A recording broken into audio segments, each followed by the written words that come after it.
Dignidade para mim é ter acesso a banheiro, é ter acesso à água potável, é ter acesso a políticas públicas, é ter acesso a poder trocar um absorvente, poder urinar, é ter acesso a direitos.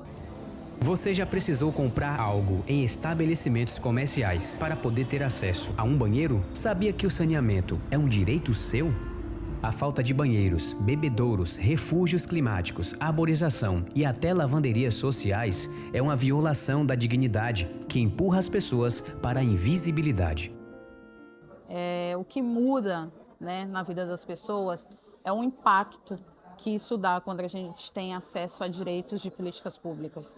A gente perdeu uma companheira porque não teve acesso a banheiro e ficou por mais de 12 horas trabalhando na rua todos os dias e esse acesso era negado. Se você quiser usar o banheiro para fazer xixi, qualquer necessidade, você tem que pagar R$ 1. E aí eu já presenciei a situação da pessoa não ter e aí falar, vai fazer como? Vou mijar nas calças? Então, você se sente indigno porque você não pode ter acesso ao serviço básico, né?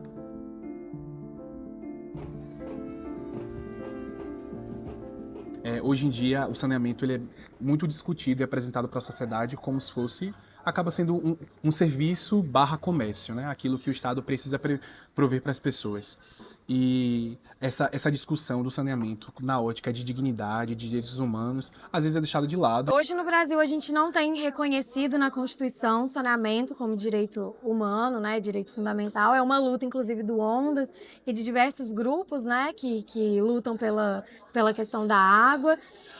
A gente tem a Lei 11.445, que é a chamada Marco do Saneamento, só que desde então, né, desde 2007, até com sua revisão em 2020, não se fala, né, sobre o saneamento para esferas da vida fora da nossa moradia. E isso é uma luta, né, que a gente tem travado, tem o PL 1922, e dentro dessa discussão traz, né, a obrigatoriedade de banheiro e bebedouros públicos como um serviço de saneamento, porque hoje o setor de saneamento não olha para isso como sua obrigação. E aí o planejamento urbano, com diversas outras demandas, também não olha com prioridade. E aí vira um problema da assistência social, do turismo. Então, a intersetorialidade ela é muito importante para a gente discutir esse tema. Não é um setor sozinho, né? Não é só a saúde, só o turismo, só o planejamento urbano que vai resolver. E o saneamento tem que começar a protagonizar essa discussão.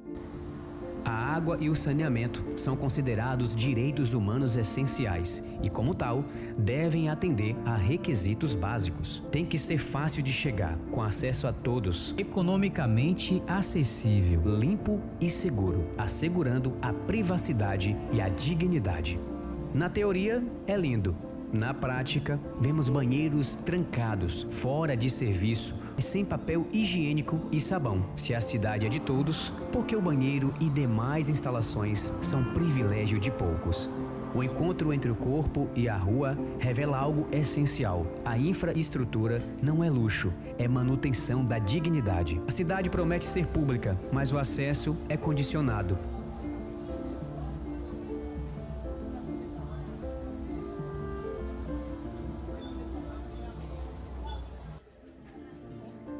O que é ser digno? Dignidade é o valor intrínseco e incondicional de todo ser humano. Ela garante que as pessoas sejam tratadas com respeito, independentemente de raça, gênero ou condição social. Mas não é isso que observamos na realidade.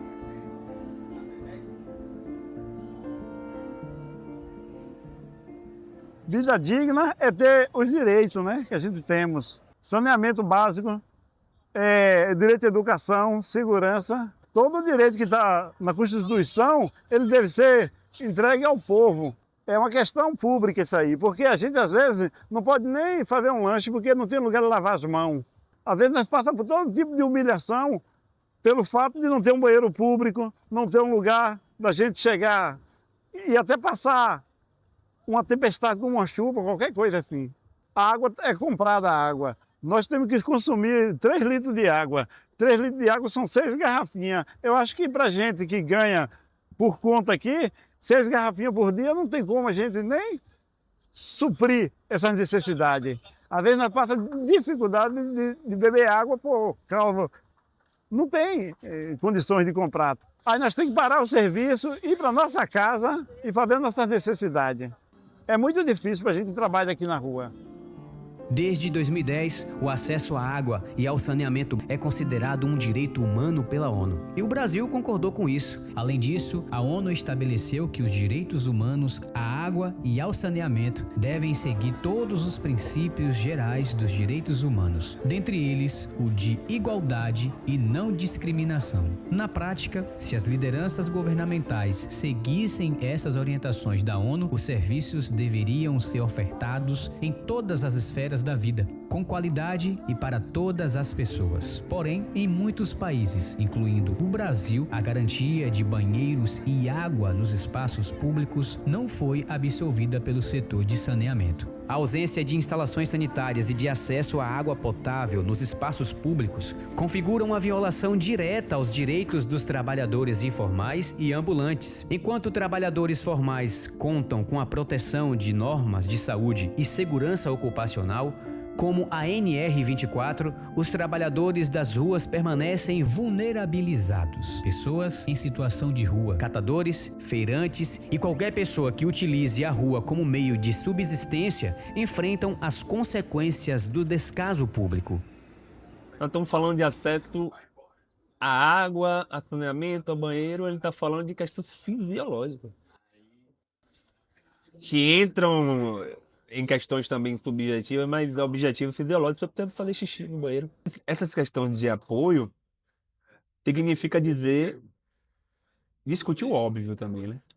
É que a gente tá tão... Quem, né, trabalha em outro lugar que não seja a gente, quem tem uma moradia, não para pensar que tem pessoas que não conseguem beber água durante o dia. E tem pessoas que não conseguem ir no banheiro fazer sua necessidade. E se não consegue, adoece. Nós não estamos falando do saneamento completo, estamos falando do básico. Então essa é a tragédia. Então ter esse apoio é uma conquista de algo que a gente nem deveria estar discutindo. Já era para existir por natureza, porque inclusive a pessoa que está trabalhando, ela está prestando serviço para a sociedade.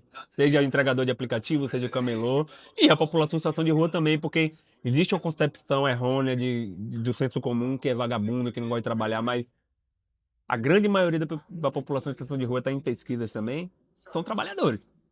Catadores de material reciclável, flanelinhas, camelôs, ou até em emprego formal, mas são pessoas que trabalham com empregos precarizados. E nesses empregos precarizados, entra na conta essa questão de não ter um apoio para beber água, de não ter um apoio para ir no banheiro, tomar um banho. Então, isso é vital, é de sobrevivência. A responsabilidade é que eles têm, mas eles não fazem nada. Então a gente fica com pés e mãos atadas, porque eles podem fazer, mas eles não fazem.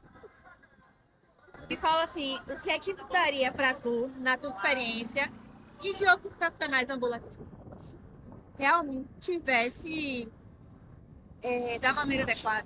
Se tivesse da maneira adequada, a qualidade de vida e de vendas para a gente também seriam excelentes.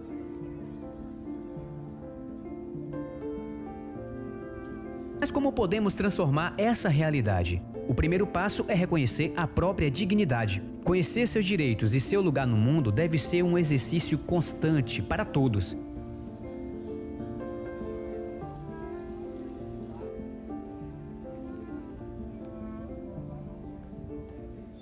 Muito tem sido debatido sobre a importância de termos, já nas nossas normativas e leis nacionais de saneamento, a perspectiva além do domicílio, ou seja, toda a abordagem sobre o saneamento hoje no Brasil, ele, ainda que com dificuldades imensas do ponto de vista de alcançar todos os domicílios no sentido da universalização, ele foca no domicílio, né, até o ponto do censo demográfico, mas esquece da realidade além do domicílio, seja os prédios públicos, seja os espaços públicos. Então a cidade fica à margem dessa realidade. Essa palavra universalização fica parecendo que é a universalização apenas do serviço ao domicílio e não, entendeu, a essas esferas de vidas que estão além do domicílio. Tudo isso é saneamento. A questão de gênero, entendeu? Extremamente importante que tem que ser levantada. A questão étnico-racial, entendeu? A questão social e socioeconômica das pessoas, a vulnerabilidade, entendeu, das pessoas, né? Então, as populações que não são atendidas são populações que, né, não são atendidas porque muitas vezes, né, elas não têm acesso, não têm nem como pagar. Então, saneamento a gente tem que olhar em todas essas perspectivas, é multifacetado, entendeu? Se as leis representam um passo importante, é no executivo que as transformações começam a se tornar visíveis. Em diferentes cidades, existe um abismo entre os passos a serem galgados e as promessas feitas. Entre o que é aprovado no papel e o que chega à rua, existe um caminho longo. A gente sabe de todo esse direito, a gente sabe que vem recurso, que o Ministério Público deveria estar acompanhando, que a Defensoria Pública deveria estar acompanhando, e os direitos humanos também.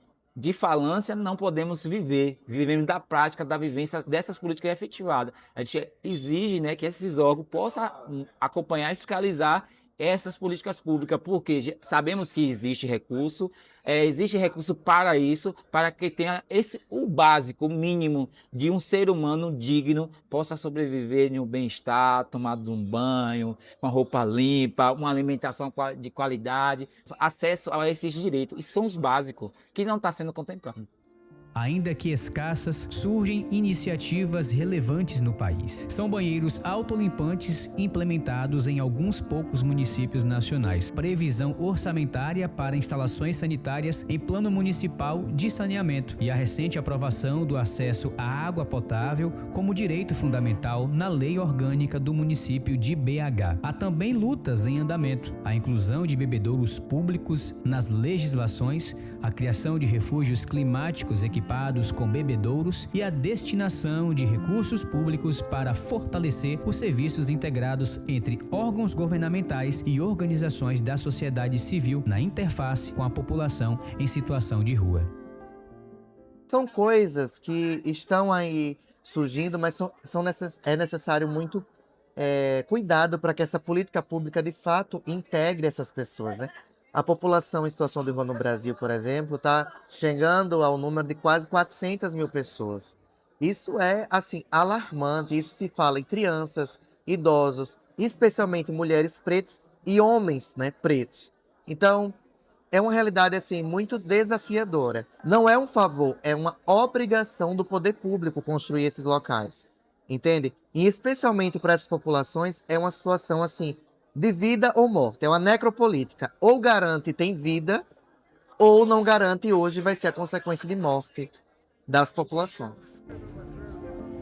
Entre passos e promessas, o debate sobre saneamento e acesso à água continua avançando, mesmo que de forma lenta e desigual.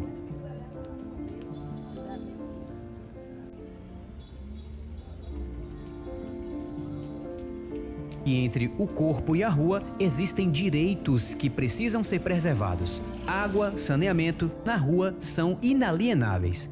E no fim das contas, a pergunta permanece: essas iniciativas estão chegando para quem mais precisa? A luta está sendo para forjar, né, essa institucionalidade e esses marcos legais. Então, eu entendo que no plano federal a gente precisa avançar, né? A gente já tem alguma normativa, mas que ainda não está consolidada e devidamente reconhecida, né? E existem algumas iniciativas municipais, porque de fato essa discussão é uma discussão muito importante. Essas demandas, elas fazem parte da nossa sociedade, então estão aparecendo. O espaço público hoje no Brasil é visto como o espaço de ninguém.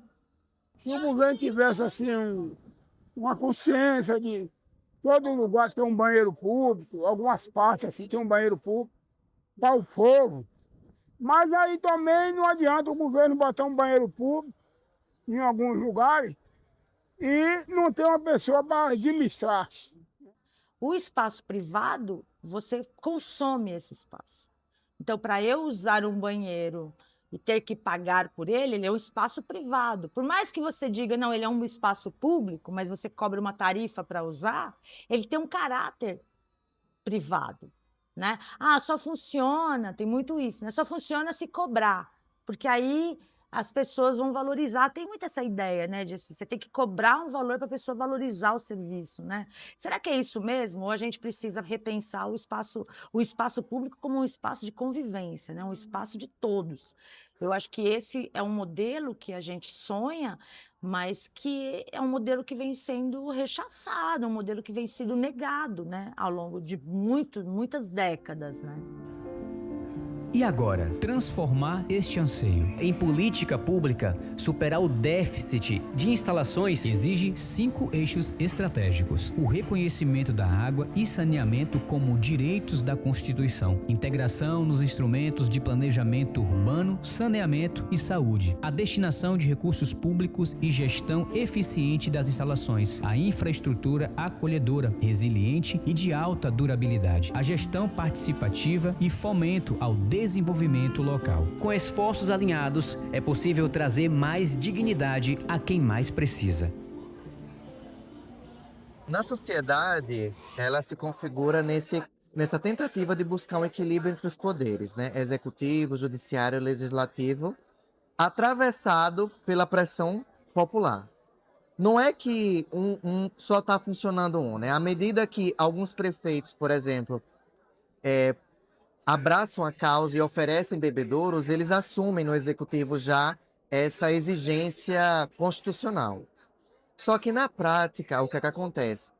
O judiciário precisa ser tensionado para que ele atue, na verdade, no lugar do legislativo, porque ele deveria já avançar sobre essas pautas. Então, não é um só que deve agir, deve existir um equilíbrio de responsabilidade na aplicação, na construção do executivo. As leis precisam englobar a dimensão além do domicílio, então a gente precisa de leis que não só abram à iniciativa privada a possibilidade de construção de banheiros. É preciso que as leis digam que não existe só direito à água, mas existe a obrigação de construção de bebedouros públicos.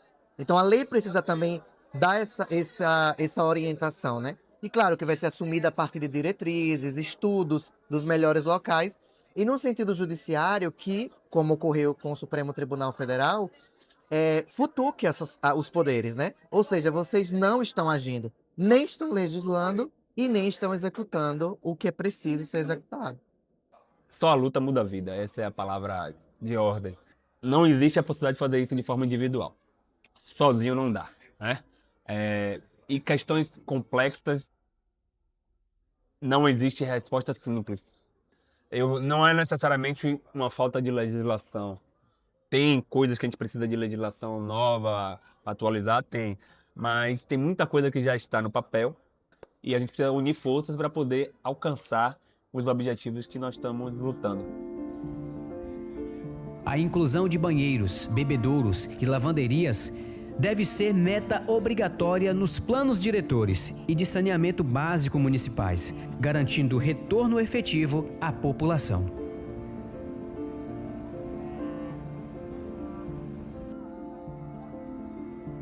Uma cidade justa protege seu espaço público, garantindo necessidades e direitos, mesmo em lugares que são aparentemente de passagem. A rua também é lugar de dignidade. A rua também é lugar de dignidade. A rua também é um lugar de dignidade. A rua também é lugar de dignidade. A rua também é lugar de dignidade. A rua também é lugar de dignidade. A rua também é lugar de dignidade. A rua também é lugar de dignidade. Agora, a pergunta também é sua. Observe a sua cidade. Questione, participe do debate.